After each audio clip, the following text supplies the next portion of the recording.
안녕하세요. 오늘도 사연살롱을 찾아주셔서 감사합니다. 저는 50대 초반의 여성이에요.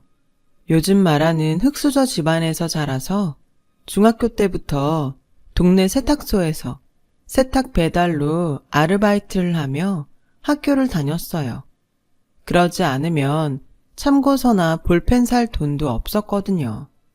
부모님은 두 분 다 중학교밖에 나오지 않았고 정말 하루 벌어서 하루 먹고 살기 바쁘신 분들이었어요.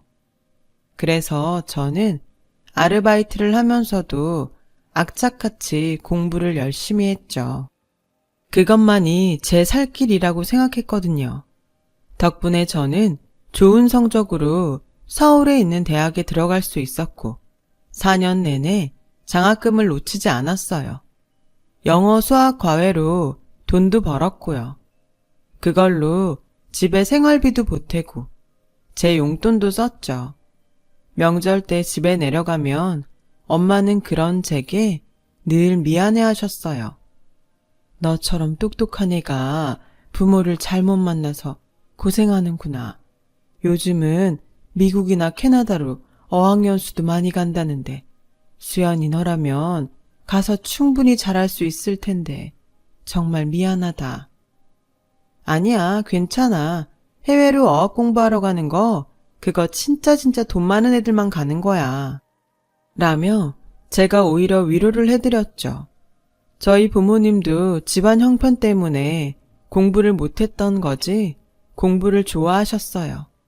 제가 공부를 잘하게 된 건 먹고 사느라 바쁜 와중에도 틈틈이 책을 보시는 부모님을 보고 자랐기 때문이었죠. 그런 부모님이었기 때문에 정말 불만이 없었어요. 오히려 하고 싶은 공부를 못한 부모님이 안타까웠죠. 그래도 저는 대학도 갔으니까요. 부모님이 미안해하지 않도록 영어 공부도 더 열심히 했고 학교를 졸업하자마자 취업도 바로 했어요. 저는 엄마한테 전화를 해서 엄마, 이제 좀 쉬어. 내가 생활비 넉넉히 보내줄 수 있어. 그런 소리 마. 너도 너 쓰고 싶은 거 쓰면서 살아봐야지. 저금도 하고 사람은 항상 주머니에 여윳돈이 있어야 되는 거야. 라며 한사코 말리셨어요. 결국 저는 원래 보내드리기로 했던 생활비 절반만 보내기로 했죠. 부모님도 더 이상 제 고집을 꺾지 못하셨어요. 엄마는 틈만 나면 제게 수연아, 주변에 괜찮은 남자 없는지 잘 봐라. 좋은 사람 있으면 얼른 결혼해야지. 라며 제가 안정적인 생활을 하기를 바라셨어요. 그런 엄마 마음을 모르는 건 아니었지만 저는 좀 더 제가 하고 싶은 일을 마음껏 할 수 있는 시간을 갖고 싶었어요. 그래서 늘 찾고 있다고 대충 대답만 하고 피했죠. 한 번은 엄마가 친척에게 부탁을 해서 제 선자리를 알아보셨더라고요. 엄마는 왜 나한테 물어보지도 않고 그런 걸 해. 나 안 나갈 거야. 그러니까 엄마가 알아서 해. 너 그 자리 안 나가면 내가 숙모 얼굴을 어떻게 보니? 네가 맨날 좋은 사람 만날 거라고 하면서 소식이 없으니까 엄마가 이렇게 나서는 거잖아. 가서 시간만 때우기라도 해. 결국 저는 어쩔 수 없이 선을 보러 나갔고 거기서 전 남편을 만나게 됐어요. 그 사람도 등 떠밀려서 억지로 나왔다고 하더라고요. 이왕 둘 다 휴일 버리는 거 영화라도 보고 헤어질까요? 라는 그 사람 말에 저도 좋다고 했어요. 저와 그 사람은 영화를 보고 나서 저녁까지 먹게 됐고 얘기를 하다 보니 생각보다 잘 맞는 것 같았어요. 남자는 이공계 연구소에서 일을 한다고 했는데 지적이고 차분한 점이 마음에 들었어요. 어쩌다 보니 저희는 띄엄띄엄 주말에 만나게 됐고 그러다가 사귀게 됐고 결혼 얘기까지 나왔어요. 엄마는 뛸 듯이 기뻐하시며 선보러 안 나간다고 할 때는 네가 결혼에 전혀 관심이 없는 줄 알았는데 정말 잘 됐다. 라고 제 등을 두드려 주셨어요. 저도 결혼까지 가게 될 줄 몰랐지만 이런 게 운명이라는 건가 보다 생각했어요. 시어머니는 처음 인사를 하러 갔을 때부터 저를 탐탁치 않게 여기셨어요. 니들은 결혼이 니네 둘만 하는 거라고 생각하지만 결혼이라는 건 집안과 집안이 연결되는 거야. 사람 하나 똑똑한 것만 본다고 될 일이 아닌데. 라며 은근히 저희 엄마 아빠를 깔아내렸죠. 당시에 저는 시어머니 불평이나 집안 문제 같은 건 다 이전 세대나 신경 쓰던 거고 나 하나만 잘 살면 된다고 생각했어요. 그래서 별일 아니려니 하고 넘겼어요. 하지만 결혼해보니 쉽게 넘어갈 수 있는 문제가 아니었어요. 주말마다 시댁에서 불러서 일을 시키니 제대로 쉴 수 있는 날이 없었어요. 주중에 계속 회사에서 일하고 주말에도 일을 하는 거나 마찬가지였으니까요. 저는 시어머니한테 매주 시댁에 오는 게 부담스럽다고 말씀드렸어요. 너는 어떻게 시댁에 못 오겠다는 소리를 그렇게 당당하게 하니? 이래서 집안이 중요한 건데 집에 어머니가 붙어 앉아서 가르치질 못했으니 이 지경이지. 자기가 무슨 대단한 떼돈이라도 번다고 회사 다니는 거 가지고 유세를 떠는지 모르겠네. 어머니, 제가 마음에 안 드시면 저한테만 뭐라고 하시면 되죠. 친정어머니 얘기는 하지 않으셨으면 해요.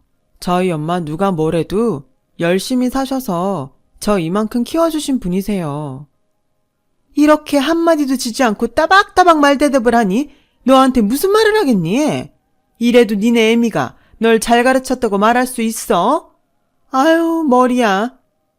라며 머리를 싸매고 드러눕는 거였어요. 남편은 남편대로 저에게 짜증을 냈어요. 당신은 엄마 비위 하나 못 맞춰서 꼭 시끄럽게 만들더라. 결혼한 지 반년이나 됐는데 이쯤 됐으면 우리 엄마 성격 알 거 아냐. 다른 데에는 그렇게 똑똑하게 굴면서 왜 그거 하나를 못해? 내가 당신 어머니 비위 맞추려고 결혼한 거 아니잖아. 나는 내 인생 살려고 결혼한 거야. 그건 당신도 마찬가지 아니야?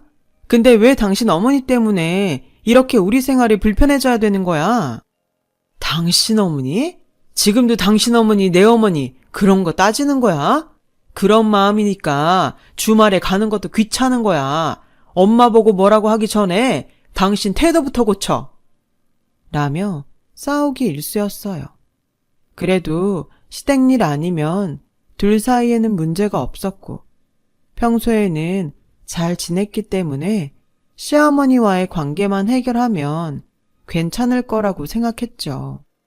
마침 주말이어서 제가 시댁에서 집안일을 하고 있을 때였어요. 도련님이 결혼할 사람을 집에 데려왔어요. 부모님이 교수라던 그 여자는 대학에서 순수 미술을 전공했고 지금은 디자인도 하고 화실에서 학생들도 가르친다고 하더라고요.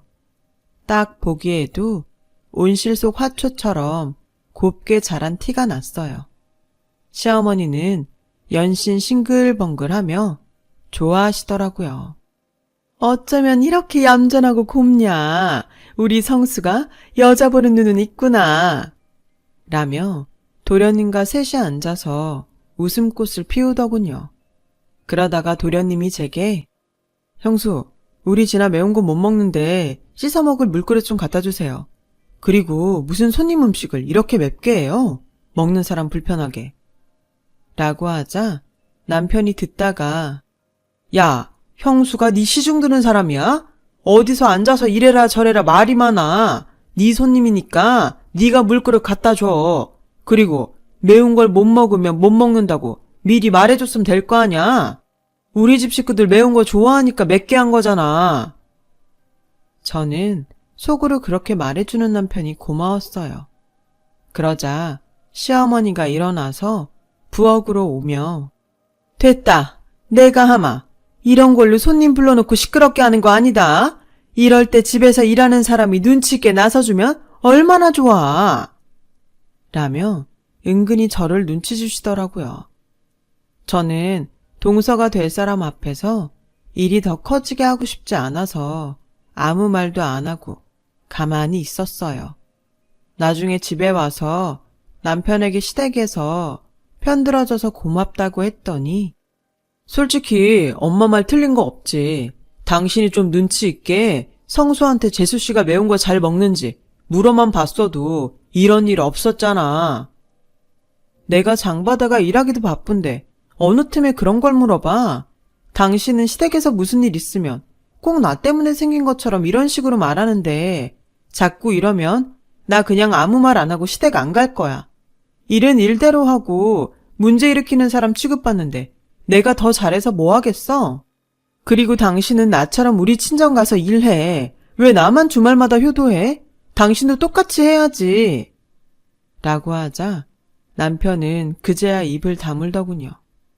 저한테는 시댁에 가서 앞일까지 예상하며 눈치 있게 다 잘하기를 바라면서 자기는 우리 집에 가는 것조차 부담스러워하는 걸 보고 저는 정말 속이 꽉 막히는 기분이 들었어요.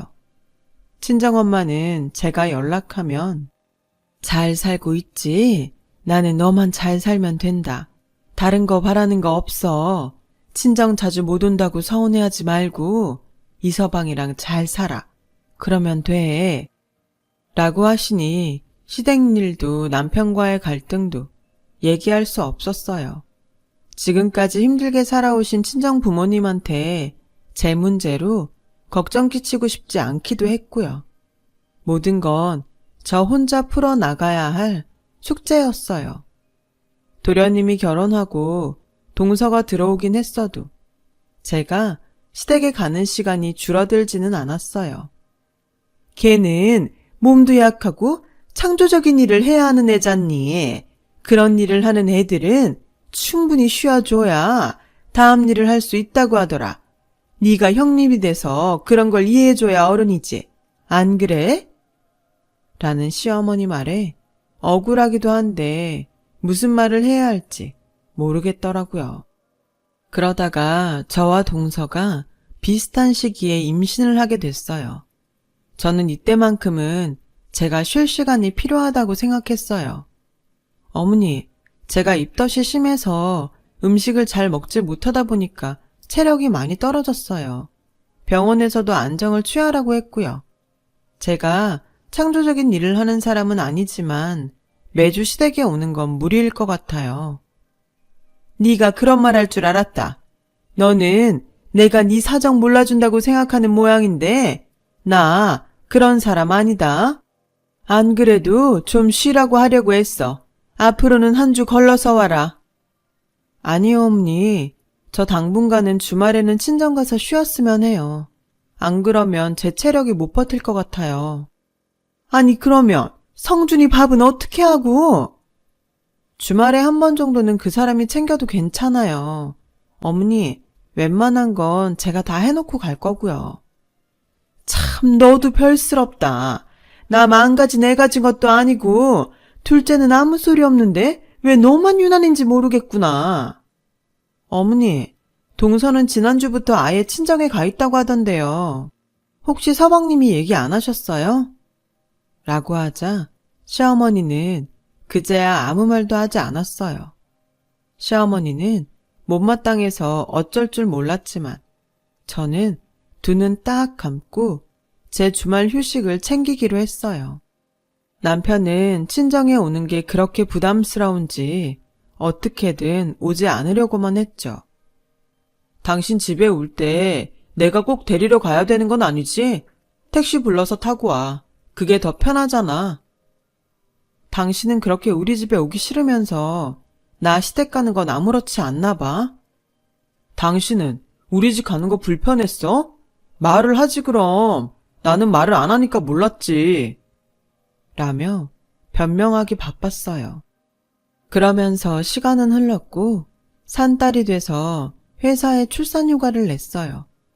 동서도 일을 다 접고 집에서 누워서 지낸다고 하더라고요. 예정일은 제가 동서보다 한 달 정도 빨랐어요. 진통이 시작되자 시어머니는 전화로 예, 전에 의사가 제왕절개 어쩌고 했다며. 제왕절개는 절대 안 된다. 알았지? 라고 하시더라고요. 병원에서는 제 골반 구조 때문에 제왕절개를 해야 한다고 했지만 시어머니는 전화로 계속 안 된다고 고집하셨어요. 동의해줄 남편은 연락을 해도 닿지 않았고요. 혼자서 너무 고통스러운 시간을 보내고 있는데 친정엄마가 먼저 오셨어요. 시어머니는 와보지도 않고 자꾸 전화만 하셨어요. 너 절대 제왕절개하면 안 된다. 잘못하면 애 몸에 칼자국 남기도 하고 지능도 떨어진대. 그래도 제왕절개 할 거 아니지? 라고 하셨고 친정엄마는 병원에서 제왕절개 하라고 하면 해야 될 것 같은데요. 안싸둔 정말 순진하시네요. 그거 다 병원이 돈 벌려고 하는 거예요. 무조건 의사 말 듣는다고 되는 게 아니라고요. 근데 사부인은 언제쯤 오시나요? 왜 계속 전화만 하시고 와보지 않으시는 건데요? 라고 하자 시어머니는 그제야 얼머부리며 전화를 끊고 안 하더라고요. 저는 결국 17시간 진통을 하다가 안 돼서 의사가 친정엄마와 늦게 온 남편한테 화를 내며 수술해야 된다고 해서 수술을 받고 아들을 낳았어요. 아프기도 다 아프고 수술까지 하게 된 거죠. 남편은 겨우 눈을 뜬 저에게 그냥 장모님한테 사인하라고 하고 수술 받지. 뭐하러 날 기다렸어. 나 진짜 중요한 외부 인사가 와서 자리를 못 비웠단 말이야. 라고 하는데 오만 정이 다 떨어지더라고요. 더는 말도 하고 싶지 않아서 남편을 제대로 쳐다보지도 않았고 남편은 그런 제 눈치만 봤어요. 그렇게 제가 아이를 낳고 한 달이 좀 못 됐을 때 동서가 아이를 낳으러 간다고 연락이 왔더라고요. 저는 알겠다고만 하고 아이를 돌보느라 정신이 없었어요. 그랬더니 다음날 시어머니가 전화로 네 동서 아들 낳았다. 네가 미역국 좀 끓여서 가져와라. 어머니, 그건 동서 친정에서 하겠죠. 저 아직 저먹을 것도 제대로 못하는데요. 그래도 우리도 성의를 보인다는 걸 사돈댁에서 알면 좋잖아. 그걸 제가 왜 하는데요? 어머니는 그래서 저 지호 낳을 때 미역국 끓여서 오셨어요? 아니잖아요. 저희 집에는 성의 안 보이셔도 되나 봐요. 얘가 어따 대고 성질이야. 하기 싫으면 안 하면 될 것이지. 아주 아들 낳았다고 눈에 뵈는 게 없나. 얘, 네 동서도 아들 낳았어. 너만 낳은 거 아니야. 라고 말도 안 되는 소리를 하길래 그냥 전화를 끊었어요.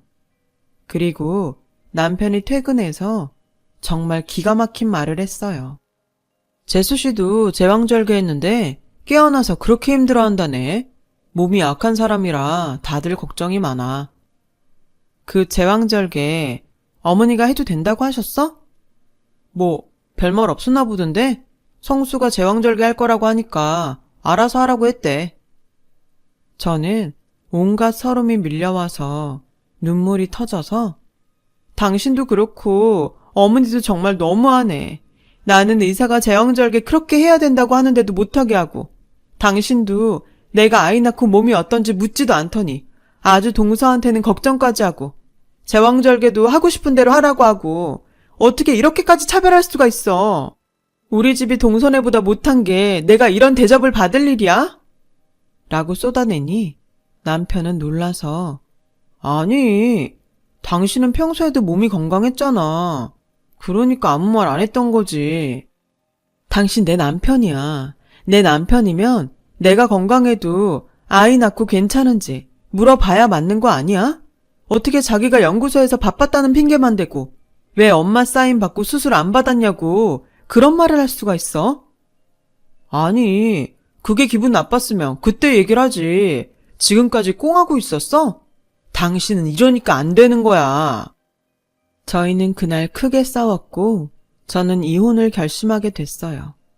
그리고 그 다음 주 시댁에 갔을 때 동서는 현관에서부터 부축해서 거실 소파에 앉히고 저는 부엌에서 음식하고 시중 들라길래 조용히 아이를 안고 나와서 집에 와 짐을 싸서 친정으로 갔죠.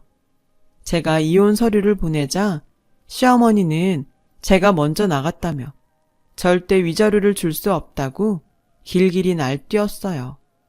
저도 치사하고 더럽다는 생각에 마음대로 하라고 했어요.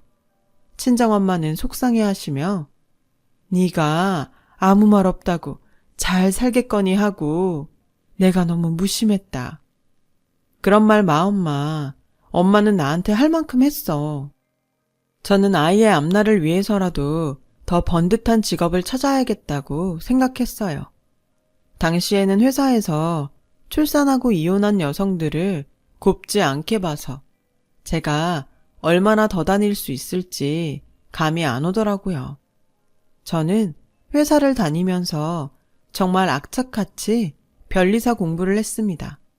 엄마의 도움도 컸죠. 그래서 그 다음 해에 시험에 합격할 수 있었어요. 몇 년 정도 중형 변리사 사무소에서 일을 했고 거기서 대형 변리사 사무소로 옮겨가게 됐어요. 제가 디자인 전문을 맡았었는데 대형 사무소 쪽에서 그런 사람을 원한다며 저를 스카우트한 거였죠. 그 사이 아이는 커서 초등학생이 됐어요. 그 무렵 같은 변리사인 남자와 사귀게 되었고 그 사람과 재혼도 하게 됐어요.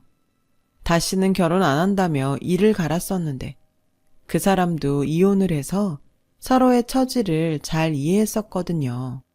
같은 일을 하다 보니 말도 잘 통했고요. 아들도 남편을 잘 따랐어요. 남편은 아이가 없어서 그런지 아들을 굉장히 예뻐했어요.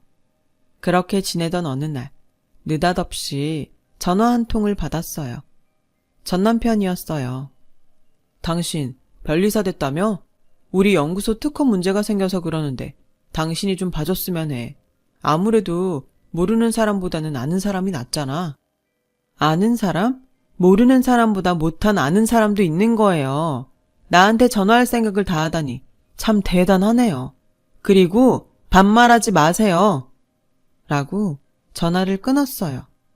그런데 다음 날에는 저희 사무소까지 찾아왔더라고요. 어제 반말한 게 기분 나빴다면 미안하게 생각합니다. 어쨌든 이건 일이니까 봐줬으면 하는데 당신도 실적 쌓는 거고 서로 좋은 거 아니에요. 연구소 쪽 문제면 기술 특허인 것 같은데 저는 디자인 전문이라서요. 그리고 그쪽 아니어도 제 실적은 아무 문제 없어요. 라는데 남편이 들어와서 여보, 점심 먹으러 가자. 아직 일하고 있어? 라고 하자 전 남편은 저와 남편을 번갈아 보더니 어떻게 이런 사람하고 결혼을 했네? 라는 거였어요. 그러자 듣고 있던 남편은 아, 그쪽이 우리 와이프 전 남편인가 보네요. 우리 집사람이 어디가 어때서요? 저랑 결혼 못할 사람입니까?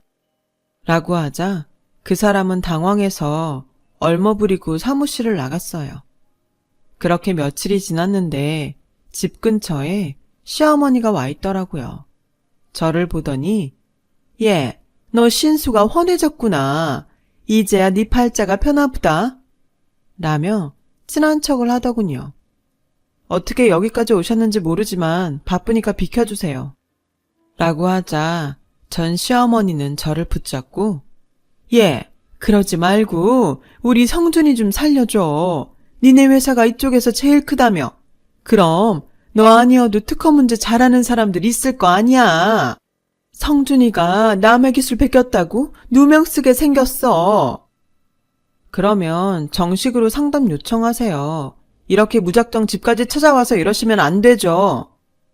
그래도 네가 아는 사람이라 찾아온 건데 예정을 생각하면 이렇게 매몰차게 구는 건 아니지 않니? 성준이가 네가 변했다고 하더니 좀 잘 나간다고 안면 몰수하는구나. 지금 말 다 했어요? 예정이요? 변했다고요? 그럼요. 변했죠. 제가 언제까지 댁 부엌에서 일이나 하던 사람으로 있을 것 같았어요? 당신 같은 사람들한테 무시당하지 않으려고 더 열심히 살았어요. 집에서 배운 게 없다느니 유세를 떤다느니 별말을 다 해놓고 이제 와서는 날 이상한 사람 만들어요? 이봐요 할머니, 인생 그렇게 살지 마세요. 당신 아들이 뭐가 얼마나 어려운지 모르겠지만 그런 문제는 댁들끼리 알아서 해결하라고요. 당신 잘난 둘째 며느리 있잖아요. 그 사돈댁에다 부탁해 보던지요. 라는데 엄마가 아들 손을 잡고 오시더라고요. 제가 금방 들어간다고 했는데 안 오니까 나오신 것 같았어요. 엄마는 시어머니를 보더니 안색이 변했어요. 시어머니는 뻔뻔하게 안사돈 잘 지내셨어요? 아유, 우리 지호도 정말 많이 컸네. 할머니야. 하는데 친정엄마가 시어머니를 확 밀치며 감히 어디다 손을 대요? 당신이 우리 지호 태어났을 때부터 병원을 한번 와보기랬어. 애를 안아줘 보기랬어. 그래놓고 이제 와서 할머니? 웃기지 마. 양육비 한번 줘본 적 없으면서 할미 행세는 하고 싶어? 저리 가요 얼른. 우리 딸도 괴롭히지 말고. 안 그러면 나 가만 안 있어요. 경찰 부를 거야. 라고 하자 시어머니는 더 이상 말을 못하고 자리를 떠났어요. 알고 보니 전 남편은 동서가 용기 디자인을 한 다른 화장품 회사 물건을 보고 그 회사가 출시도 하기 전에 자기가 갖다가 그대로 베끼고서 특허 신청을 했다고 해요. 그게 알려져서 동서도 그쪽 회사에 배상금을 물고 일도 끊겼고 남편은 소송을 당했다고 하더라고요. 어차피 그 문제는 변호사가 할 일이라서 제가 할 수도 없는 거였지만 그런 일이 생기자 저를 찾아왔다는 게 너무 황당했어요. 얼마나 저를 우습게 생각하면 그랬을까 싶기도 했죠. 그 후로도 시어머니와 전 남편은 몇 번 저를 찾아오고 저한테 미안하다고 사과도 했지만 받아주지 않았어요. 남편은 전 시댁에 한 번만 더 찾아오면 양육비를 주지 않는다고 고소하겠다고 했죠. 그랬더니 더는 연락도 안 하고 찾아오지도 않더라고요. 그 사람들이 돈 준다고 해도 받을 생각 없었어요. 그런 돈으로 우리 아들 키우고 싶지 않았거든요. 그 후 저는 지금 남편과의 사이에서 늦둥이 딸을 두게 됐고 아이들과 친정 부모님과 함께 행복하게 잘 살고 있답니다. 제 사연을 들어주셔서 정말 감사하고요. 모든 분들께 좋은 일만 있길 바랄게요. 항상 건강하시고요. 여러분, 사연 댓글에 응원과 현명한 조언 부탁드려요. 좋아요와 구독은 저에게 큰 힘이 됩니다. 오늘도 좋은 일 가득하세요.